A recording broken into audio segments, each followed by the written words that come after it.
Hello, I'm Claire Smith and welcome to my channel. So today I'm going to be talking about Penhaligons fragrances. I've got 5 fragrances to talk about in this video, and I'm just going to say which ones I like, which ones I perhaps don't like, and I'm going to rank them at the end of this video as well. And I'm also going to tell you a little bit about the history of the Penhaligons fragrance house. So if that kind of content interests you, then please do consider subscribing if you haven't done already. And also please like this video if you do end up liking this video. So let's get on with this. So Penhaligons is a fragrance house that was started back in 1870 by William Penhaligon, and actually he created his first fragrance, Hammam Bouquet, in 1872, which was based around the idea of the smell of a Turkish bath. So really their next famous fragrance is one created in 1902, and that was Blenheim Bouquet, and that was a fragrance that was created for the Duke of Marlborough. The Duke of Marlborough is very famously resident at Blenheim Palace, hence the name. And that's also the place where Churchill was born. So yeah, continuing on into the 20th century, the fragrance shop on Jermyn Street in London was bombed, and really the fragrance house sort of had a bit of a lull after the Second World War. And really it was the Duke of Edinburgh assigning them a royal warrant back in 1956 that really brought the house back into popularity.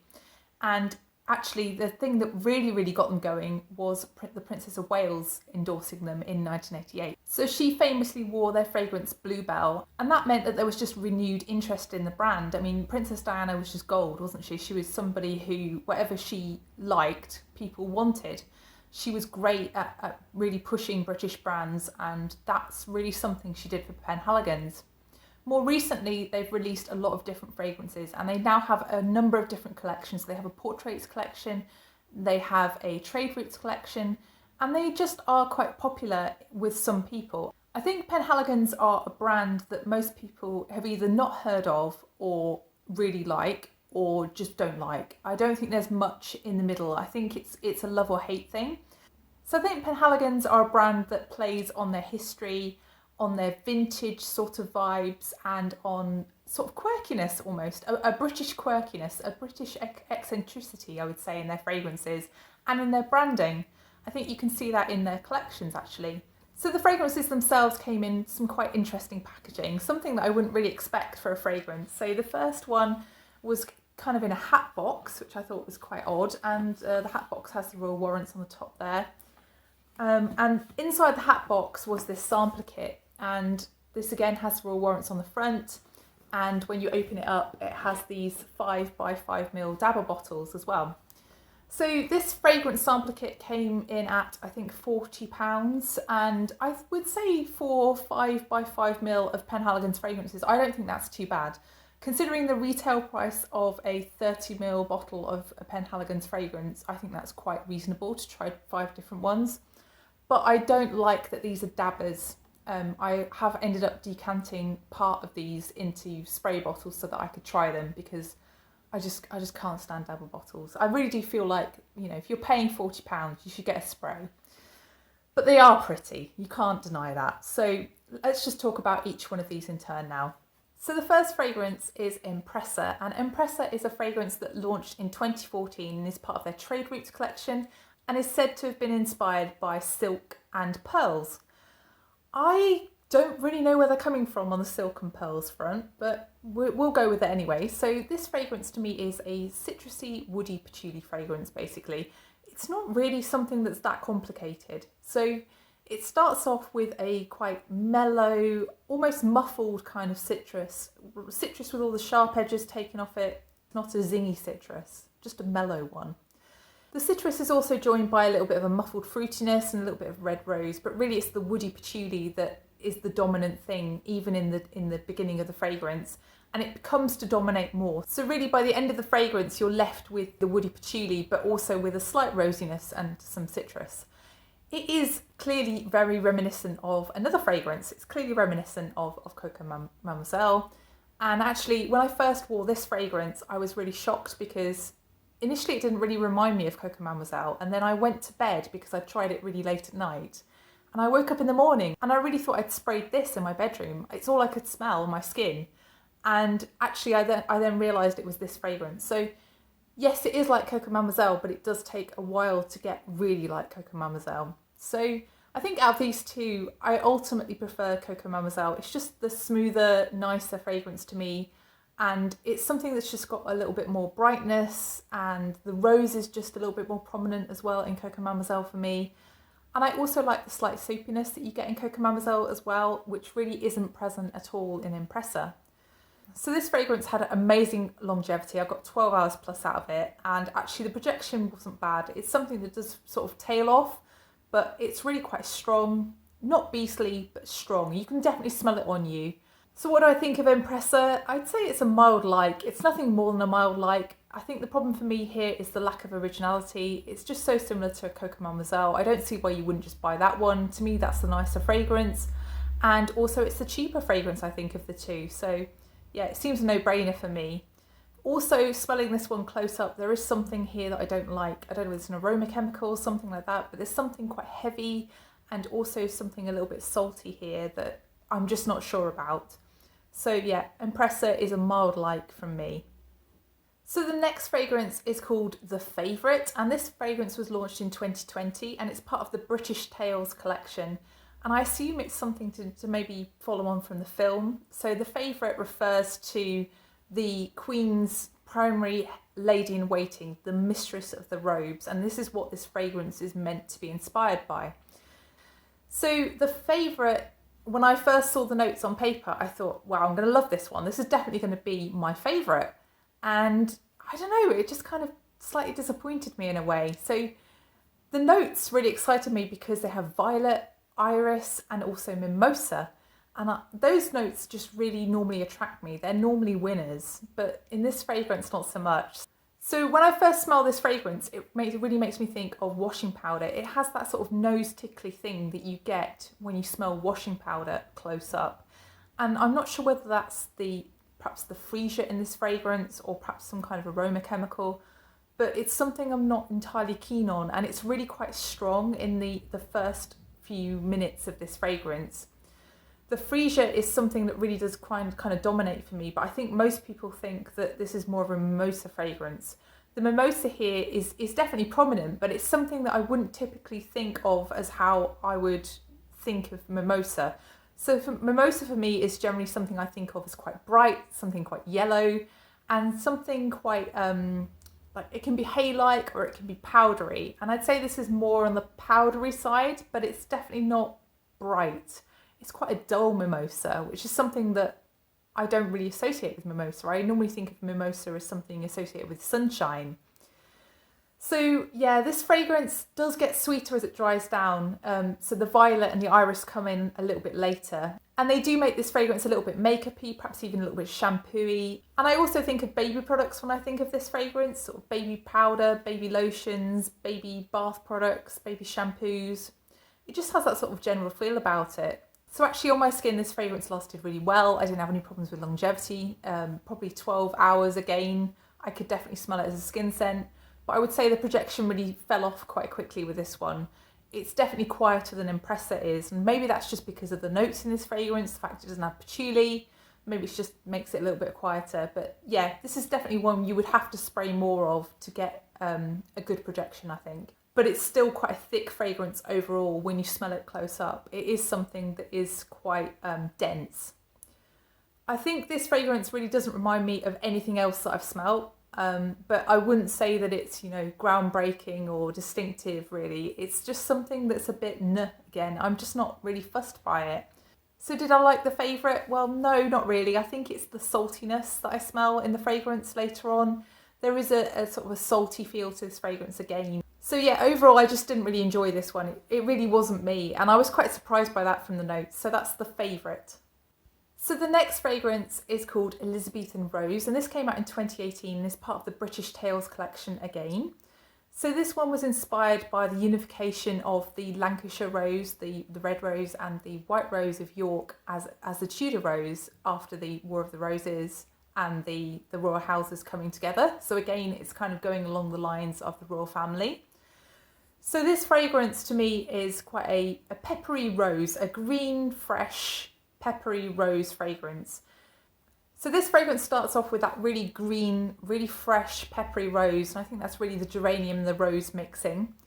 The rose here is the type of rose you get when you mix rose and violet. It has that sort of almost like that denseness that you get with rose and violet fragrances. It almost hits the back of my throat when violet and rose are together. And rose and violet is a combination that I really do struggle with, but I do actually think that this is quite a light rose and violet. It's not something that's too much. Sometimes it can be like quite thick and tar-like when it's rose and violet together in fragrances for me, and I find that quite off-putting, but it's not so bad here. The rose in this fragrance is very much a red English rose rather than the pink or sparkly Taif or Turkish kind of rose. It's very much more something that's toned down and yeah, something you would just smell in a garden basically. After 10 minutes or so of this fragrance being on my skin, it does change a little bit and it gets woodier, but the woodiness is sort of like a rosewood, so it's quite a fruity woodiness. And I think that's maybe the blackcurrant and the woods in this fragrance sort of making me think of rosewood maybe, because there is definitely a fruitiness to this fragrance. At this stage, the projection of this fragrance really does drop, but it still is quite strong.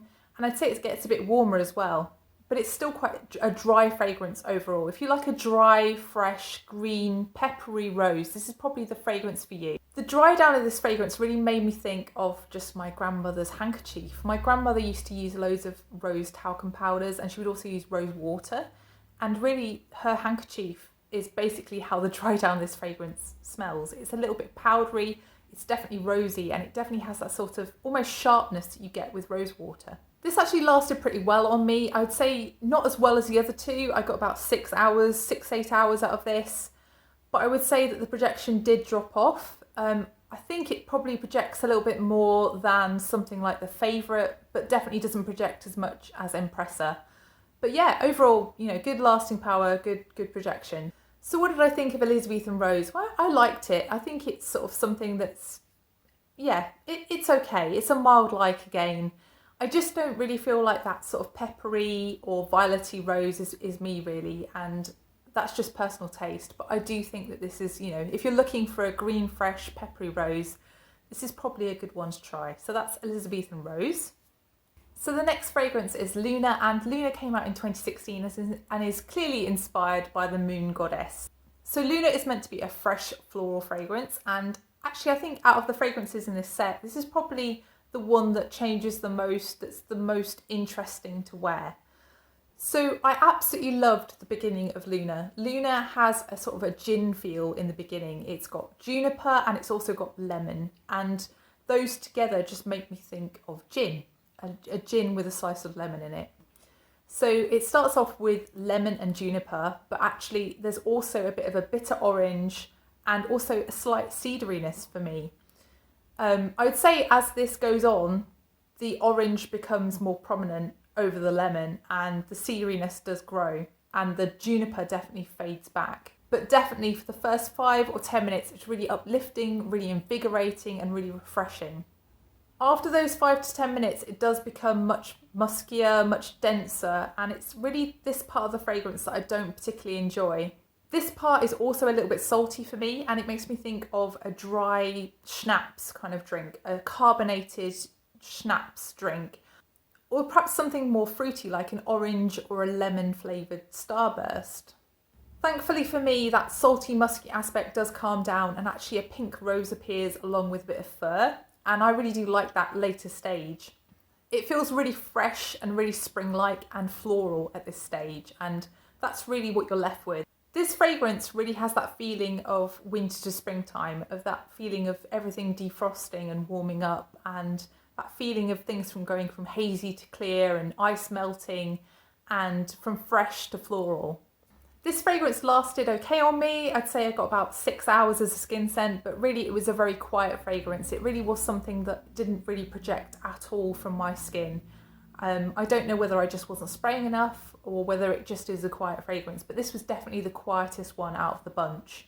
So what did I think of Luna? Well, actually, I really liked Luna. I thought that it was quite interesting. The middle part of the fragrance with the salty musk I wasn't quite so keen on, but I actually thought it was really, really quiet. And for that reason, I'm not really interested in it further, really, because if I'm paying over £100 for a bottle of fragrance, I want to be able to smell it. So that's Luna. So the final fragrance is one called Halfeti, and Halfeti I think is probably one of their best sellers. And Halfeti was launched in 2015 and actually is part of their Trade Routes collection. I think maybe it was the first fragrance in their Trade Routes collection. And this one was really inspired by Halfeti in Turkey. So Halfeti is a little city in Turkey on the banks of the Euphrates River. And there are said to be roses there, black roses, that grow along the banks of the river. So that is really what this fragrance is trying to capture, those black roses growing by the Euphrates River. So I think Halfeti is just incredibly successful because of its really appealing note profile. It is just a very popular DNA, this one, and I think that's really why it's been such a bestseller for them, because it really is sort of bang in the middle of what people might traditionally think of as masculine and feminine. I think it would suit pretty much anybody. I don't think anybody could argue one way or the other which sex this fragrance would be aimed at in a traditional sense. And I think the other thing that's appealing about this fragrance is that it's quite strong. It is one that projects, and it's one that lasts on your skin as well. So this primarily for me is a leather and saffron fragrance, primarily leather.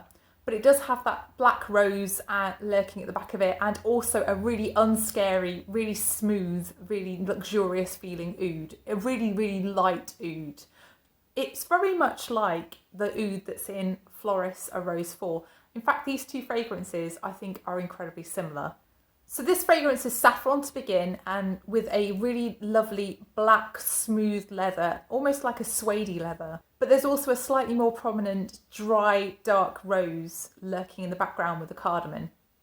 So as this fragrance dries, it gets a little bit seedier on me. It's quite a warm and woody fragrance, but still that leather is very present, and actually it begins to smell a little bit green, almost like a slightly damp cellar if you smell really close up the leather. But don't let me put you off. In the air, it smells very sweet and very inviting. It's something where in the air, it's more of a rose leather oud fragrance. As I said, for me, the oud in this fragrance is very similar to the oud in Floris, A Rose 4. And actually the two fragrances are pretty similar generally, but I'd say that A Rose 4 is fruitier. It's got that sort of rosé wine cork feel about it, whereas this one is more leathery. I actually really enjoyed wearing Halfeti. I could smell it and I thought it smelled good on me, and I think it would smell good on my husband as well. I think this is quite a universally appealing fragrance. It's just a crowd pleasing fragrance. I don't think most people are going to turn their noses up at this one. It's going to be at least a like, if not a love. So this one lasted all day on me and it projected really well, so I've got no problems there. And whilst I don't think it's completely original, whilst I've got a Rose 4, I don't really feel like I need Halfeti in my life. If I didn't have a Rose 4, I might be more interested in Halfeti. But I think really the background of Halfeti and close up with Halfeti, there's something there that I'm not sure about again. So I think that sort of green smell, that green dampness, is just something that I'm not that up for really in leather fragrances. I quite like a soft, sort of supple leather fragrance rather than something that's woodier or dank smelling. So I think that's really what's putting me off this one. But actually in the air, this is a beautiful leather rose oud fragrance. Definitely something that's really intoxicating and really does give you that feeling of being on a trade route. I think they've really hit the nail on the head with this one. So yeah, that's Halfeti. So finally, I'm just going to rank these fragrances. So unsurprisingly, number 5 is probably The Favourite, which was ironically not my favourite. I think really the fragrance notes on paper looked far more exciting to me than they were in reality on my skin. It just didn't really work on me, and there was something quite chemical about it in a way. So that's definitely my least favourite. Number 4, I think I'm going to go with Empressa. So this one, it just smelled like Coco Mademoiselle in the dry down, and it just wasn't as nice as Coco Mademoiselle.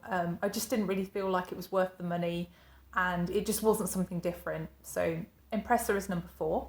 Number 3, just because it's not really me, I think is Penhaligons Elizabethan Rose. I think if you're looking for a nice green, fresh, peppery rose violet fragrance, then this is probably one to try. But I'm just not really into that. I think this definitely could be a signature fragrance for someone though, and it did last really well and it did project. So Elizabethan Rose is my number 3. Number 2, I felt was Luna. I feel like it was a toss-up between Halfeti and Luna for number 2 and number 1, but it's just the quietness of Luna that put me off it, I think. And also that middle stage when it got really salty. I just didn't really like that middle stage with the musk, with the saltiness. But overall, this was a really interesting fragrance, and I really like the end of it. And I really, really like the beginning of this fragrance as well. So Luna is in my number 2 spot. And number 1 is going to Halfeti. And I know that's completely predictable, but I just think that this is quite a crowd-pleasing fragrance, and I probably wouldn't buy it because it is quite expensive considering how common this DNA is. It may have been original back in 2015, but it's definitely not original now. But I do think this is well done, and I do think it's interesting, and I love how it's slap bang in the middle of what people would traditionally think of as masculine and feminine in fragrances. I really like a fragrance that I think is for everyone, and I feel like this one is for everyone. So Halfeti is my number 1. So what about you? Have you tried any Penhaligons fragrances? What do you think of these 5 if you've tried any of them? And also, which other Penhaligons fragrances would you recommend that I try? How do these fragrances fit in the Penhaligons line for you? Are they very, very similar to other fragrances, or really do they stand out as very different? I'd be really interested to know, so please let me know down below. And also, thank you so much for watching, and also if you have liked this video, then please like this video, and also please consider subscribing if you haven't done already, and I'll see you in the next one. Bye!